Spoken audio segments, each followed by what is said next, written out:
Hi there. Your day's about to improve. You're watching Laketoria Nights, a show where we talk about movies, TV shows, video games, and everything in between. I'm Kevin, joined by Andy and CJ, and today we're talking about the first season of Good Girls. Before I jump into that, how about you guys say hello? Hey everyone. Hey, how's it going? Now, the series follows three mothers, two of them who are sisters, who are having a hard time trying to make ends meet. They are tired of having everything taken away from them, so they decide to pull off the unlikely heist of robbing a supermarket, only to discover that they're in for more than they bargained for. So before we jump further into this, I'd want to start by talking about the actresses, mainly Christina Hendricks from Mad Men and Retta from Parks and Rec, and I think her name is Mae Whitman from Arrested Development. I feel bad saying Arrested Development because I know she's been in other things. I mean, I think she was in Parenthood, but I never watched it, so I'm like, all right. Oh, yeah, she was in The Duff, huh? Yeah. Well, if anything, I feel like I think these three ladies work pretty well together, and what surprised me was how well Christina Hendricks did as a lead. I wasn't expecting much from her, but the way her character evolved, she's starting to become my favorite character. So my question to you guys is, who is your favorite character or characters that stood out to you? I'll start off with you, CJ. Ooh, that's a tough one. I'll probably say Mae Whitman's character. Okay. Annie. And it's funny that her name's Annie, just because her name was Anne from Bland.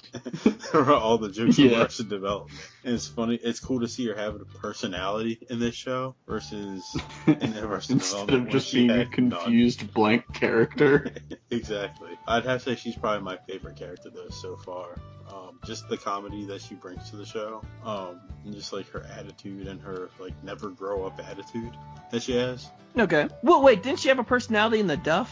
She did, but I mean, I saw this show prior to me seeing The Duff. This is the only other thing I've seen her in, other than Arrested Development, before I saw The Duff. Yeah. Well, okay. How about you, Andy? I think my favorite cast member is probably Retta. A lot of that has to do with the fact that, Parks and Rec, Donna was just such a great character. Like, I think the choices that she has to make and the way she goes about, like, originally being super against pretty much everything and only doing it because she has to, still, like, just having that really strong feeling of guilt, whereas I feel the other two were more just like, okay, we did it, let's keep doing it, or whatever. So it kind of sounded like she was the voice of reason? Yeah, or just like not necessarily the voice of reason, but like the reaction that I think most people in her situation would have.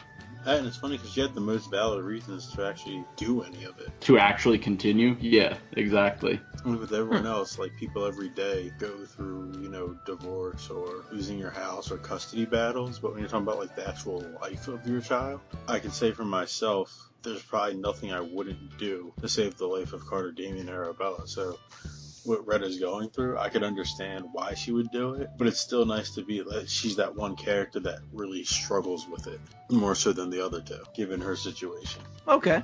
Well, like I said before, I liked Christina Hendricks as a character. I think in the beginning, she had the potential of becoming really annoying. I think the reason why I like her so much is because she's so good at lying, and I feel like she's adept at it a little bit, like it's second nature to her. And I think that's why I kind of like her a little bit more than the other ones, though her continuing putting herself back in the game just when everything's all taken care of, just when everything's all taken care of and it's fixed, it's like for some reason she has to jump back through it like she's a thrill seeker or something, which is somewhat of annoying, but at the same time I kind of like the fact that she can actually, I guess, pull off half the shit that she does, if not all of it. Yeah, I think that's the point, is that, tried to make her go from being that housewife character who like finally gets a taste of something exciting in her life, and she does become that thrill seeker, that sort of adrenaline that you ride on during the heist, that sort of thing. Yeah, I guess when I first saw that, I assumed that Mae Whitman would be the one that's really good at lying and just kind of have that street smart personality. And I think it's just kind of cool seeing it that it was Christina Hendricks that did it. Well, they are sisters. Yeah, I guess that's true. So then I'll move on to the next part. This story, I guess when watching this, it felt a lot like watching Weeds way back in the day. The difference is I actually like the main character versus the main character in Weeds. You And didn't like the main character in Weeds? no, I did not. Well, after the first 2 seasons, she started to get on my effing nerves all the effing time, and I'm just like, dude, knock it off. Why are you just falling apart? We're here. At least we have a reason why she's being a thrill seeker, and it's not. I mean, yeah, in Weeds, the main character's husband died, and she just lost her shit. But in this one, at least it's kind of like, well, I'm not selling drugs. I'm not really doing anything. They're just stealing crap. And I was hoping that in this, for the season finale, they would rob a bank, and I'd be like, oh, this is going to be so tight if the 3 of them rob a bank. I'm excited about this. They didn't. But I think I like the idea of them just figuring out different ways of stealing from other people versus in Weeds, it's like I got to sell drugs. Now I'm going to have sex. Oh, no, what's going on? More drugs? Okay, I'm going to sell more drugs. Here I go. Oh, I keep getting deeper and deeper every time. And I'm just like, what? Okay.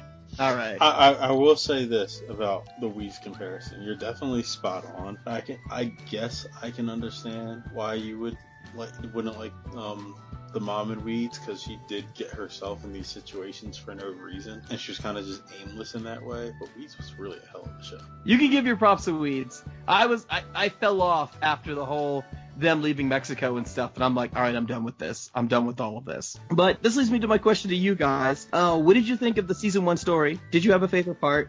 Or do you have a part that you hated? I'll start with you, Andy. I can't remember if this was season 1. Did they do the Canadian border thing in season 1? Yeah. Okay. With yeah. the wrapping paper? That whole exchange with the wrapping paper and all that was easily my favorite bit in the whole season. Just all of the interactions when she bluffs pulling out the gun, or thinks she's bluffing and accidentally shoots the guy in the foot. And I have like a that. question. I have a question about that, Andy, because I know you've been to Canada. Mm-hmm. So you can shoot a man at work in broad daylight in front of coworkers, and no one does anything to you? No, that's the power of TV magic. I'm like, wait a minute, why weren't you arrested? Why aren't cops called? Where's the ambulance?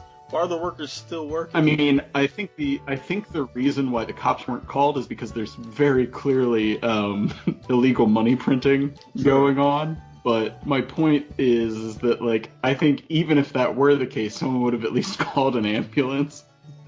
It's not like that happened just because it's Canada. I would have had a reaction. Although at it's least. It's a very good joke to make, but it's not like it only would have happened in Canada. Like, no one even cared that this man was shot in the foot. Well, I think, didn't someone say that he was kind of a dick at work? Yeah, they did. And so that's why no that's one said like, I think that's why nobody helped him, is because they were just like, it's just Dave getting what he deserves. He ate my sandwich yesterday. I hope he gets shot in the other foot too. All right, how about you, CJ?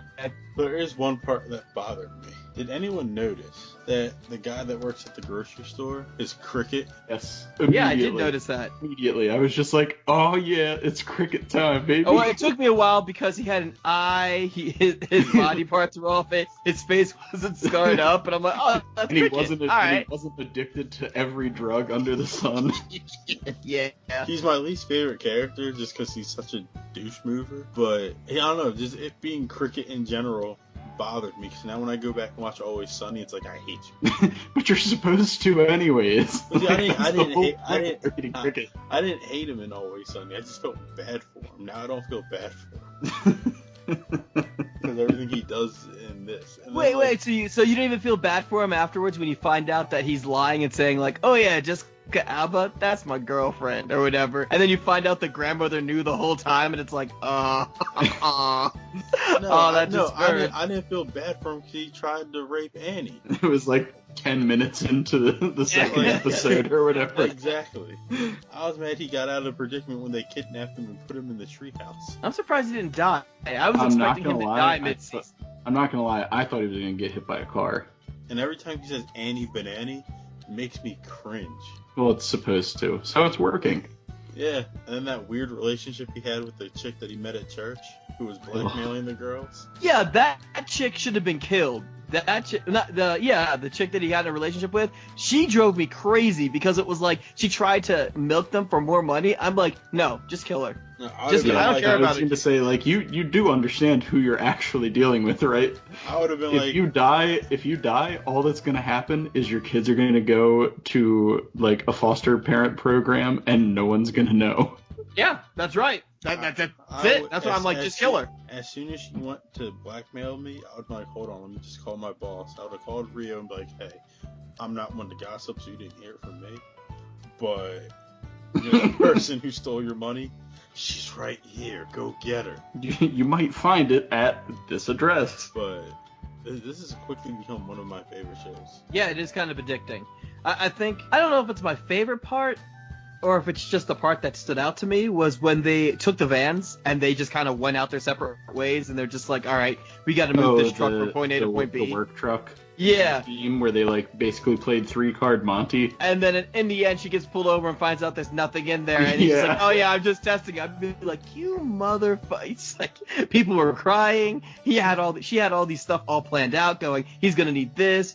You're going to need to fix this. This needs to be taken care of. And I'm like, oh, my God. I'd be so pissed off at this guy. That cop knew she was lying. The moment she said, I'm getting out of this bad relationship, hashtag time's up. Like, who says that when they're going through that? And then the cop using it later in the scene saying, all right, hashtag time's up. Then she pulls out the lock breakers. Yeah, it's like, there's nothing in here. What the hell is going on? I'd be like, I'd be like, where's my stuff? Oh, no. Fell on the ground going, no! Oh god, I took the wrong truck. It's like the bay. I knew I should have moved on the same day as my neighbor. Like, that painting was $7,000. That son of a bitch. Sit there. I would have put on this. My insurance rates are gonna go so high. Yeah. So, well, I guess we're winding down then. Are there any final words on the show Good Girls? I'll start with you, CJ. It's definitely worth the watch. Quick little tidbit, if you do notice, when they are laundering money and like spending the counterfeit money and exchanging it for real money and all that at the stores, they're at a Cloud9, which is the store that is featured in the also hit NBC show Superstore. They're sharing a universe. Yep. Little crazy. And it's cool because NBC goes by NBC Universal now. Do they? Huh. The NBC Cinematic Universe soon. Well, if there's shows like this, I'm cool with it. Okay, Andy, how about you? I just really enjoyed it. Cool. Watch season 2. Well, that's exactly what I'm going to do. I know that there's 2 more episodes left in the second season. I haven't watched any of the second season yet, but I am probably going to wait for Netflix to get it, and then I'm just going to binge the whole thing like I did the first time. Also, shout out to Reno Wilson. He got his start on The Cosby Show as Theo's best friend from college. Oh, yeah, huh? Yep, that's where you know him from. I know when people watch it, they're going to say, where do I know him from? And stupid people will say Mike and Molly, but cool people will say The Cosby Show. Right. As always, I want to thank you for watching. Please like and subscribe. This is CJ, Andy, and Kevin signing off.